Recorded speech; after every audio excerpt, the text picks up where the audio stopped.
श्रीचन्द्रग्रहणदोषनिवारणस्तोत्रम्। योऽसौ वज्रधरो देव आदित्यानां प्रभुर्मतः। सहस्रनयनश्चन्द्र ग्रहपीडां व्यपोहतु। मुखं यः सर्वदेवानां सप्तार्चिरमितद्युतिः। चन्द्रोपरागसम्भूता मग्निः पीडां व्यपोहतु। यः कर्मसाक्षी लोकानां यमो महिषवाहनः। चन्द्रोपरागसम्भूतां ग्रहपीडां व्यपोहतु। रक्षो गणाधिपः साक्षात् प्रलयानिलसन्निभः। करालो निर्ऋतिश्चन्द्र ग्रहपीडां व्यपोहतु। नागपाशधरो देवो नित्यम् अकरवाहनः। सलिलाधिपतिश्चन्द्र ग्रहपीडां व्यपोहतु। प्राणरूपो हि लोकानां वायुः कृष्णमृगप्रियः। चन्द्रोपरागसम्भूतां ग्रहपीडां व्यपोहतु। योऽसौ निधिपतिर्देवः खड्गशूलधरो वरः। चन्द्रोपरागसम्भूतं कलुषं मे व्यपोहतु। योऽसौ शूलधरो रुद्रः शङ्करो वृषवाहनः। चन्द्रोपरागजं दोषं विनाशयतु सर्वदा। योऽसौ वज्रधरो देव आदित्यानां प्रभुर्मतः। सहस्रनयनश्चन्द्र ग्रहपीडां व्यपोहतु। मुखं यः सर्वदेवानां सप्तार्चिरमितद्युतिः। चन्द्रोपरागसम्भूता मग्निः पीडां व्यपोहतु। यः कर्मसाक्षी लोकानां यमो महिषवाहनः।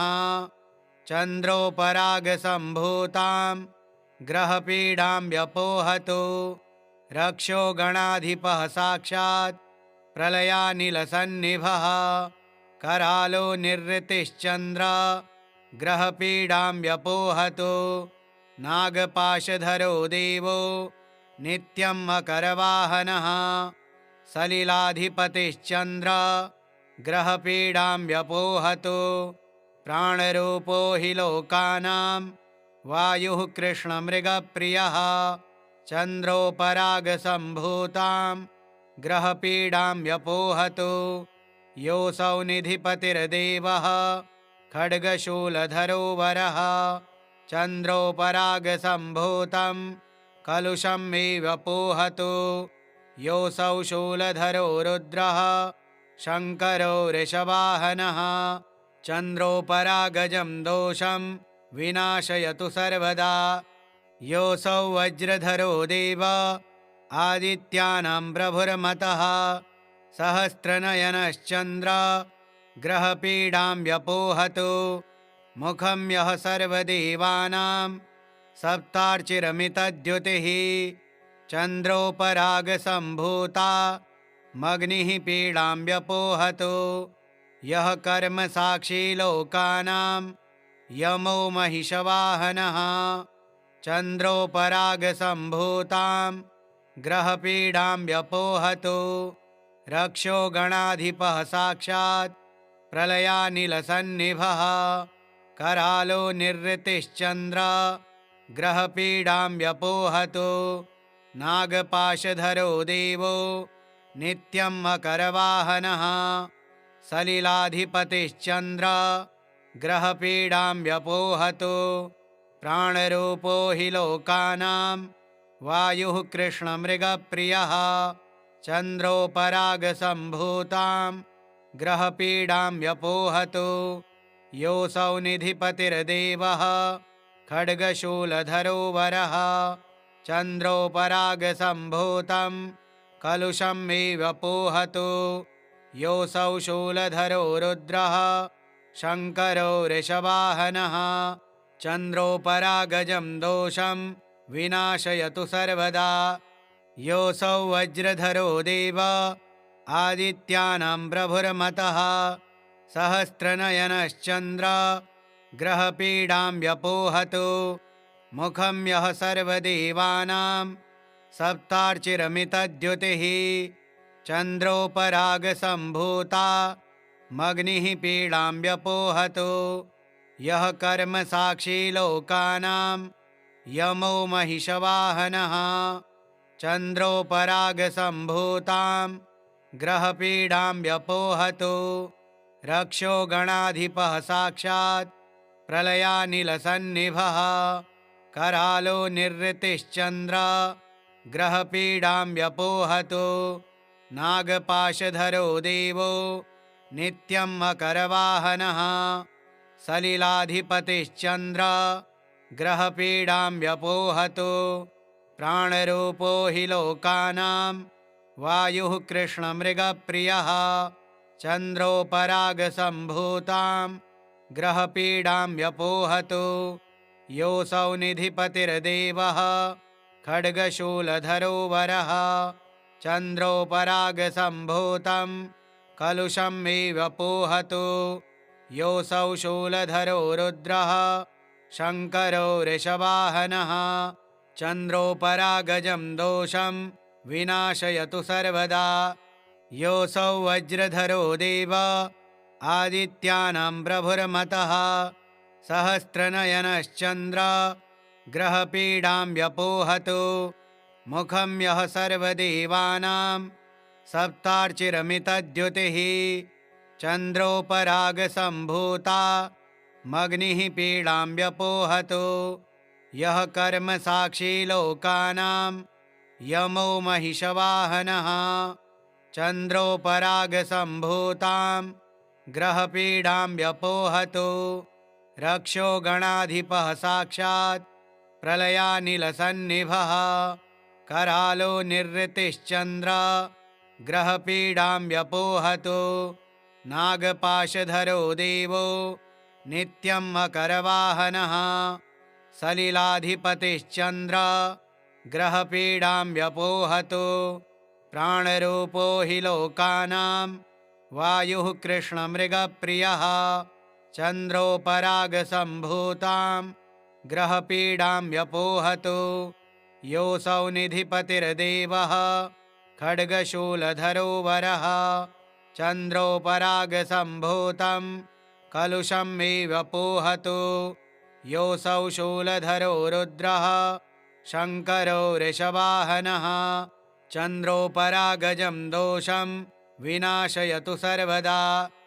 योऽसौ वज्रधरो देव आदित्यानां प्रभुर्मतः सहस्रनयनश्चन्द्र ग्रहपीडां व्यपोहतु मुखं यः सर्वदेवानां सप्तार्चिरमितद्युतिः चन्द्रोपरागसम्भूता मग्निः पीडां व्यपोहतु यः कर्मसाक्षी लोकानां यमो महिषवाहनः चन्द्रोपरागसम्भूतां ग्रहपीडां व्यपोहतु रक्षो गणाधिपः साक्षात् प्रलयानिलसन्निभः करालो निर्ऋतिश्चन्द्र ग्रहपीडां व्यपोहतु नागपाशधरो देवो नित्यम् अकरवाहनः सलिलाधिपतिश्चन्द्र ग्रहपीडां व्यपोहतु प्राणरूपो हि लोकानां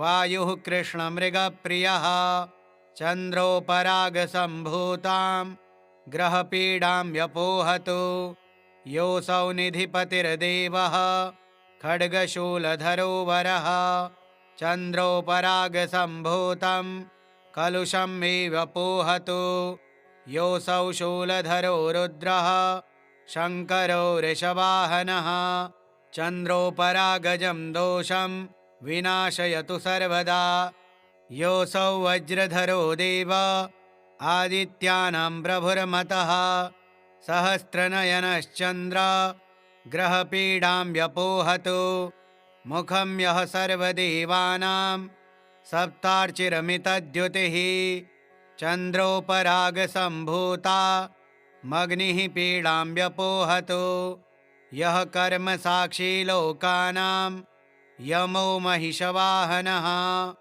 चन्द्रोपरागसम्भूतां ग्रहपीडां व्यपोहतु रक्षो गणाधिपः साक्षात् प्रलयानिलसन्निभः करालो निर्वृतिश्चन्द्र ग्रहपीडां व्यपोहतो नागपाशधरो देवो नित्यं मकरवाहनः सलिलाधिपतिश्चन्द्र ग्रहपीडां व्यपोहतो प्राणरूपो हि लोकानां वायुः कृष्णमृगप्रियः चन्द्रोपरागसम्भूतां ग्रहपीडां व्यपोहतो योऽसौ निधिपतिर्देवः खड्गशूलधरो वरः चन्द्रोपरागसम्भूतं कलुषं मे व्यपोहतो योऽसौ शूलधरो रुद्रः शङ्करो वृषवाहनः चन्द्रोपरागजं दोषं विनाशयतु सर्वदा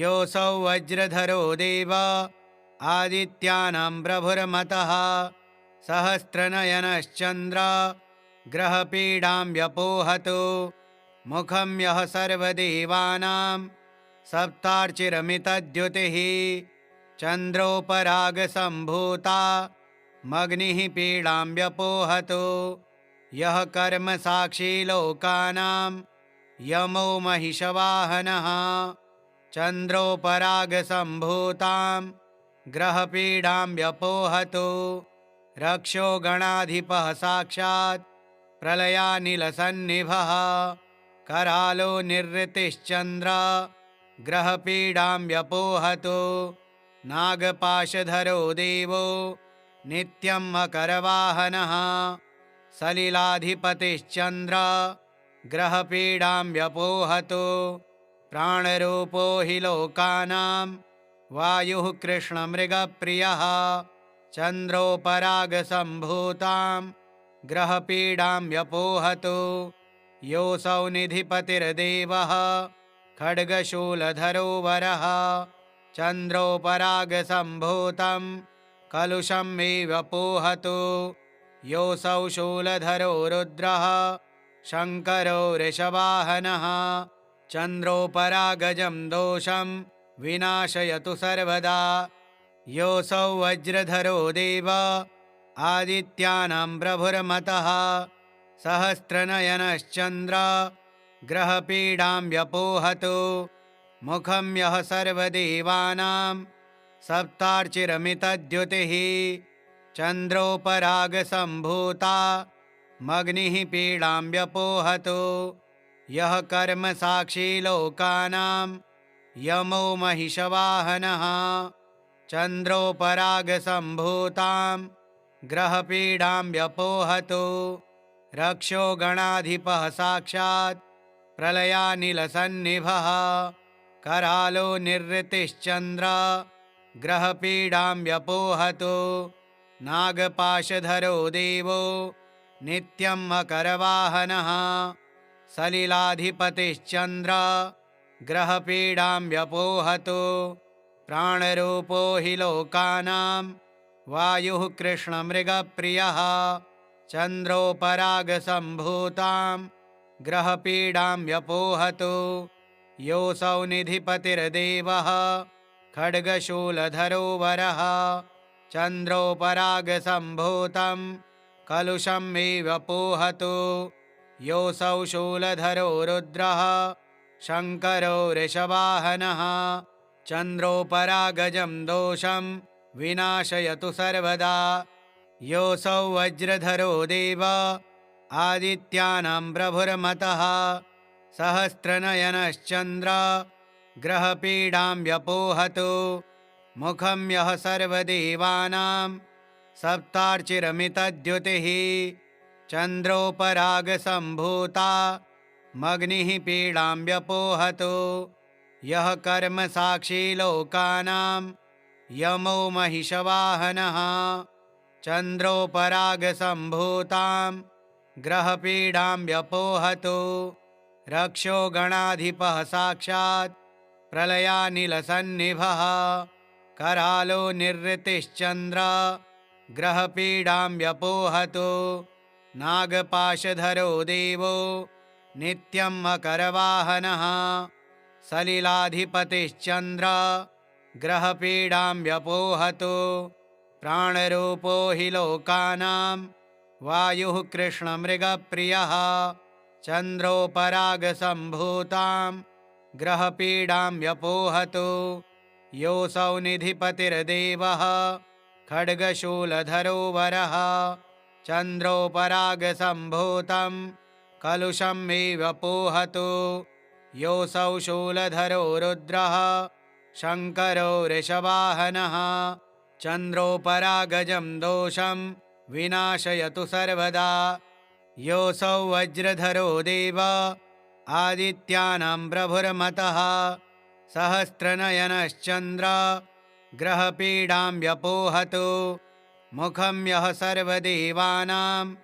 सप्तार्चिरमितद्युतिः चन्द्रोपरागसम्भूता मग्निः पीडां व्यपोहतु यः कर्मसाक्षी लोकानां यमो महिषवाहनः चन्द्रोपरागसम्भूतां ग्रहपीडां व्यपोहतु रक्षो गणाधिपः साक्षात् प्रलयानिलसन्निभः करालो निर्ऋतिश्चन्द्र ग्रहपीडां व्यपोहतु नागपाशधरो देवो नित्यं मकरवाहनः सलिलाधिपतिश्चन्द्र ग्रहपीडां व्यपोहतु प्राणरूपो हि लोकानां वायुः कृष्णमृगप्रियः चन्द्रोपरागसम्भूतां ग्रहपीडां व्यपोहतु योऽसौ निधिपतिर्देवः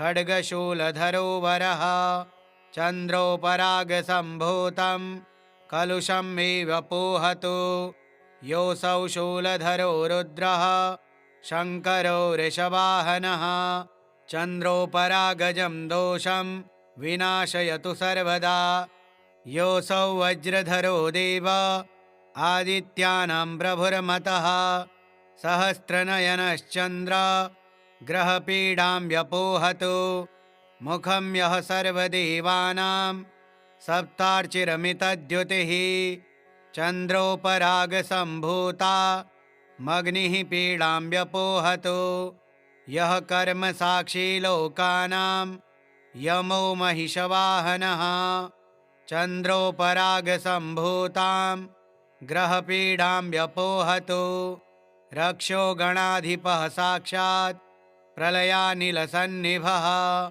करालो निर्ऋतिश्चन्द्र ग्रहपीडां व्यपोहतु नागपाशधरो देवो नित्यं मकरवाहनः सलिलाधिपतिश्चन्द्र ग्रहपीडां व्यपोहतु प्राणरूपो हि लोकानां वायुः कृष्णमृगप्रियः चन्द्रोपरागसम्भूतां ग्रहपीडां व्यपोहतु योऽसौ निधिपतिर्देवः खड्गशूलधरो वरः चन्द्रोपरागसम्भूतं कलुषं मे व्यपोहतु योऽसौ शूलधरो रुद्रः शङ्करो वृषवाहनः चन्द्रोपरागजं दोषं विनाशयतु सर्वदा योऽसौ वज्रधरो देव आदित्यानां प्रभुर्मतः सहस्रनयनश्चन्द्र ग्रहपीडां व्यपोहतु मुखं यः सर्वदेवानां सप्तार्चिरमितद्युतिः चन्द्रोपरागसम्भूता मग्निः पीडां व्यपोहतु यः कर्मसाक्षी लोकानां यमो महिषवाहनः चन्द्रोपरागसम्भूतां ग्रहपीडां व्यपोहतु रक्षो गणाधिपः साक्षात् प्रलयानिलसन्निभः करालो निर्ऋतिश्चन्द्र ग्रहपीडां व्यपोहतु नागपाशधरो देवो नित्यं मकरवाहनः सलिलाधिपतिश्चन्द्र ग्रहपीडां व्यपोहतु प्राणरूपो हि लोकानां वायुः कृष्णमृगप्रियः चन्द्रोपरागसम्भूतां ग्रहपीडां व्यपोहतु योऽसौ निधिपतिर्देवः खड्गशूलधरो वरः चन्द्रोपरागसम्भूतं कलुषं मे व्यपोहतु। योऽसौ शूलधरो रुद्रः शङ्करो वृषवाहनः चन्द्रोपरागजं दोषं विनाशयतु सर्वदा। योऽसौ वज्रधरो देव आदित्यानां प्रभुर्मतः सहस्रनयनश्चन्द्र ग्रहपीडां व्यपोहतु। मुखं यः सर्वदेवानां सप्तार्चिरमितद्युतिः चन्द्रोपरागसम्भूता मग्निः पीडां व्यपोहतु। यः कर्मसाक्षी लोकानां यमो महिषवाहनः चन्द्रोपरागसम्भूतां ग्रहपीडां व्यपोहतु।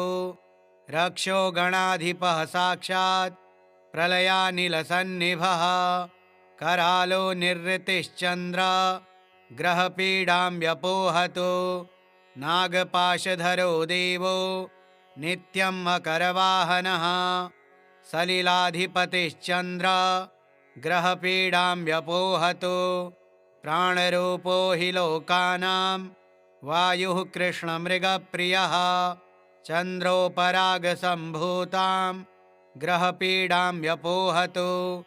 योऽसौ निधिपतिर्देवः खड्गशूलधरो वरः चन्द्रोपरागसम्भूतं कलुषं मे व्यपोहतु। योऽसौ शूलधरो रुद्रः शङ्करो वृषवाहनः चन्द्रोपरागजं दोषं विनाशयतु सर्वदा। योऽसौ वज्रधरो देव आदित्यानां प्रभुर्मतः सहस्रनयनश्चन्द्र ग्रहपीडां व्यपोहतु। मुखं यः सर्वदेवानां सप्तार्चिरमितद्युतिः चन्द्रोपरागसम्भूता मग्निः पीडां व्यपोहतु। यः कर्मसाक्षी लोकानां यमो महिषवाहनः चन्द्रोपरागसम्भूतां ग्रहपीडां व्यपोहतु। रक्षो गणाधिपः साक्षात् प्रलयानिलसन्निभः करालो निर्ऋतिश्चन्द्र ग्रहपीडां व्यपोहतु।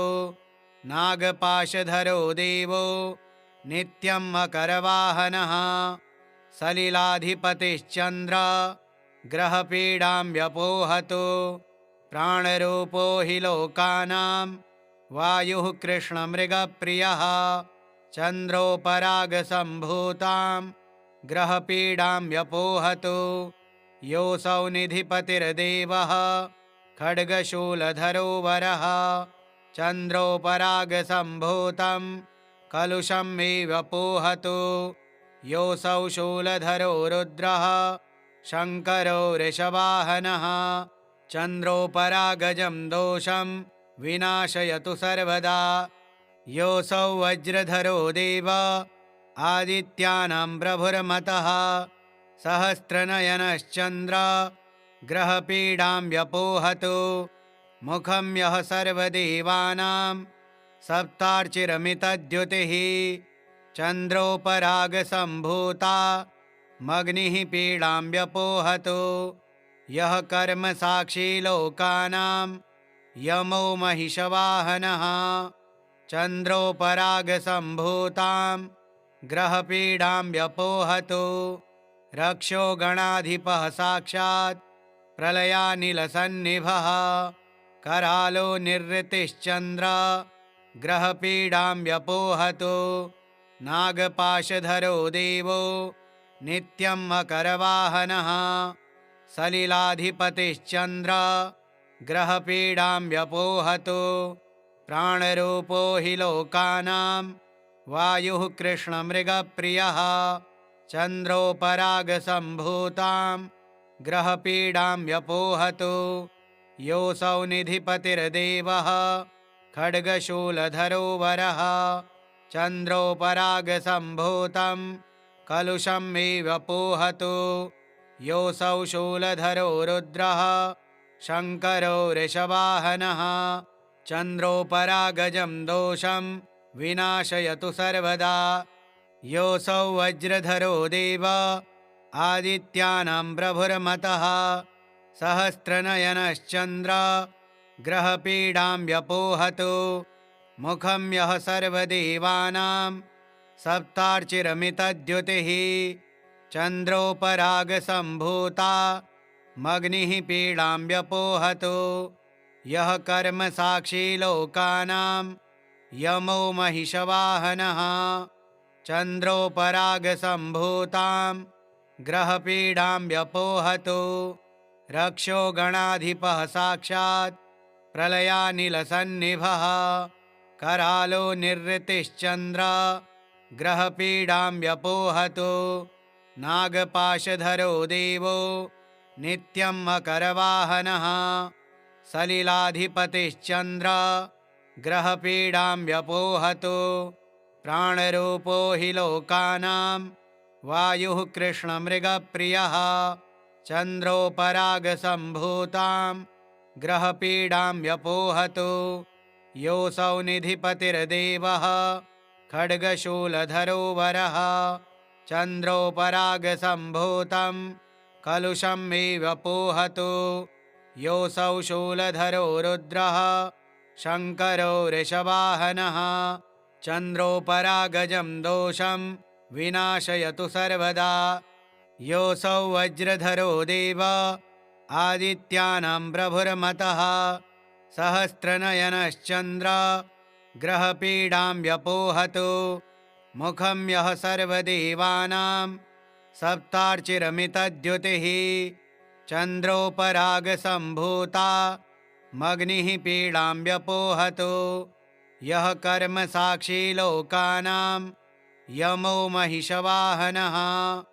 चन्द्रोपरागसम्भूतां ग्रहपीडां व्यपोहतु रक्षो गणाधिपः साक्षात् प्रलयानिलसन्निभः करालो निर्ऋतिश्चन्द्र ग्रहपीडां व्यपोहतु नागपाशधरो देवो नित्यं मकरवाहनः सलिलाधिपतिश्चन्द्र ग्रहपीडां व्यपोहतु प्राणरूपो हि लोकानां वायुः कृष्णमृगप्रियः चन्द्रोपरागसम्भूतां ग्रहपीडां व्यपोहतु योऽसौ निधिपतिर्देवः खड्गशूलधरो वरः चन्द्रोपरागसम्भूतं कलुषं मे व्यपोहतु योऽसौ शूलधरो रुद्रः शङ्करो वृषवाहनः चन्द्रोपरागजं दोषं विनाशयतु सर्वदा योऽसौ वज्रधरो देव आदित्यानां प्रभुर्मतः सहस्रनयनश्चन्द्र ग्रहपीडां व्यपोहतु मुखं यः सर्वदेवानां सप्तार्चिरमितद्युतिः चन्द्रोपरागसम्भूता मग्निः पीडां व्यपोहतु यः कर्मसाक्षी लोकानां यमो महिषवाहनः चन्द्रोपरागसम्भूतां ग्रहपीडां व्यपोहतु रक्षो गणाधिपः साक्षात् प्रलयानिलसन्निभः करालो निर्ऋतिश्चन्द्र ग्रहपीडां व्यपोहतु नागपाशधरो देवो नित्यं मकरवाहनः सलिलाधिपतिश्चन्द्र ग्रहपीडां व्यपोहतु प्राणरूपो हि लोकानां वायुः कृष्णमृगप्रियः चन्द्रोपरागसम्भूतां ग्रहपीडां व्यपोहतु योऽसौ निधिपतिर्देवः खड्गशूलधरो वरः चन्द्रोपरागसम्भूतं कलुषं मे व्यपोहतु योऽसौ शूलधरो रुद्रः शङ्करो वृषवाहनः चन्द्रोपरागजं दोषं विनाशयतु सर्वदा योऽसौ वज्रधरो देव आदित्यानां प्रभुर्मतः सहस्रनयनश्चन्द्र ग्रहपीडां व्यपोहतु मुखं यः सर्वदेवानां सप्तार्चिरमितद्युतिः चन्द्रोपरागसम्भूता मग्निः पीडां व्यपोहतु यः कर्मसाक्षी लोकानां यमो महिषवाहनः चन्द्रोपरागसम्भूतां ग्रहपीडां व्यपोहतु रक्षो गणाधिपः साक्षात् प्रलयानिलसन्निभः करालो निर्ऋतिश्चन्द्र ग्रहपीडां व्यपोहतु नागपाशधरो देवो नित्यं मकरवाहनः सलिलाधिपतिश्चन्द्र ग्रहपीडां व्यपोहतु प्राणरूपो हि लोकानां वायुः कृष्णमृगप्रियः चन्द्रोपरागसम्भूतां ग्रहपीडां व्यपोहतु योऽसौ निधिपतिर्देवः खड्गशूलधरो वरः चन्द्रोपरागसम्भूतं कलुषं मे व्यपोहतु योऽसौ शूलधरो रुद्रः शङ्करो वृषवाहनः चन्द्रोपरागजं दोषं विनाशयतु सर्वदा योऽसौ वज्रधरो देव आदित्यानां प्रभुर्मतः सहस्रनयनश्चन्द्र ग्रहपीडां व्यपोहतु मुखं यः सर्वदेवानां सप्तार्चिरमितद्युतिः चन्द्रोपरागसम्भूता मग्निः पीडां व्यपोहतु यः कर्मसाक्षी लोकानां यमो महिषवाहनः चन्द्रोपरागसम्भूतां ग्रहपीडां व्यपोहतु रक्षो गणाधिपः साक्षात् प्रलयानिलसन्निभः करालो निर्ऋतिश्चन्द्र ग्रहपीडां व्यपोहतु नागपाशधरो देवो नित्यं मकरवाहनः सलिलाधिपतिश्चन्द्र ग्रहपीडां व्यपोहतु प्राणरूपो हि लोकानां वायुः कृष्णमृगप्रियः चन्द्रोपरागसम्भूतां ग्रहपीडां व्यपोहतु योऽसौ निधिपतिर्देवः खड्गशूलधरो वरः चन्द्रोपरागसम्भूतं कलुषं मे व्यपोहतु योऽसौ शूलधरो रुद्रः शङ्करो वृषवाहनः चन्द्रोपरागजं दोषं विनाशयतु सर्वदा श्रीचन्द्रग्रहणदोषनिवारणस्तोत्रम् श्रीचन्द्रार्पणमस्तु। ॐ श्रीचन्द्राय नमः।